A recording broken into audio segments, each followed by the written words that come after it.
Au pied du mont Fuji, au Japon, s'étend une forêt d'un vert si dense que la lumière du soleil y pénètre à peine. Son nom est Aokigahara, mais on l'appelle aussi la mer d'arbres, ou plus souvent, la forêt des suicides. Depuis des siècles, cette forêt fascine et effraie.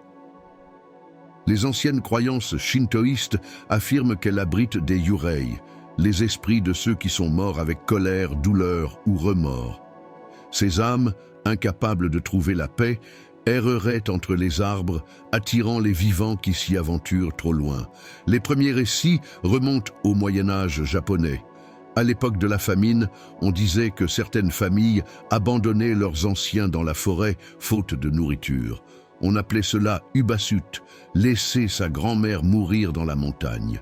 Et depuis, Aokigahara garde cette réputation de lieu où l'on se perd et d'où l'on ne revient pas.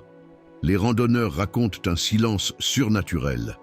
Pas un oiseau, pas un insecte, seulement le bruit du vent dans les branches et parfois un écho, comme des murmures qu'on n'arrive pas à comprendre. Les boussoles cessent de fonctionner, perturbées par les minéraux magnétiques du sol. Les sentiers se ressemblent tous. Ici, il est facile de tourner en rond pendant des heures, même en plein jour. Les autorités japonaises y patrouillent régulièrement, retirant des pancartes au message simple « Votre vie est précieuse.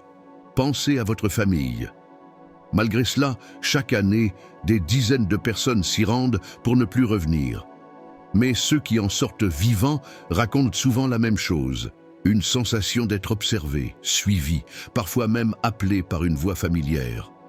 Les moines bouddhistes de la région décrivent Aokigahara comme une frontière entre les mondes. Un endroit où les émotions humaines s'accumulent au point de créer une énergie consciente, pas forcément malveillante, mais profondément triste. Une mémoire du désespoir collectif. Certains chercheurs expliquent les phénomènes étranges par la géologie, l'acoustique ou la suggestion psychologique. Mais pour les habitants du mont Fuji, la forêt est bien plus qu'un lieu. C'est un miroir de l'âme. On dit que ceux qui y entrent avec de la peur en ressortent terrifiés, mais ceux qui y entrent avec compassion en ressortent changés.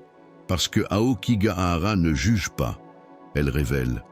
Abonne-toi si tu veux découvrir d'autres lieux où la nature et le mystère se mêlent, où la frontière entre le visible et l'invisible devient aussi fine qu'un souffle de vent entre deux arbres.